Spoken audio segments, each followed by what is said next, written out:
الآن سوف ينطق الشهادة هنا أمامكم، والذي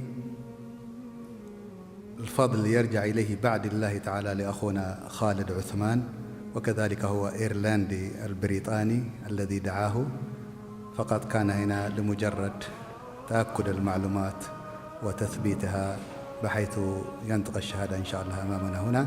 فليتفضل الأخ خالد والأخ بيتر أو باتريك. سبحانك اللهم وبحمدك. بسم الله والصلاة والسلام على رسول الله. All praise be to Allah, Lord of all that exists. We'd like to welcome our brother Patrick into Islam. In Arabic now, if you don't mind, say Ashhadu an la ilaha illa Allah wa ashhadu anna Muhammad Rasulullah.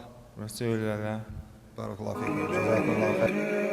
إليك إله الخلق أرفع رغبتي، وإن كنت يا ذا المن والجود مجرما، ولما قسى قلبي وضاقت مذاهبي، جعلت الرجاء مني لعفوك سلما.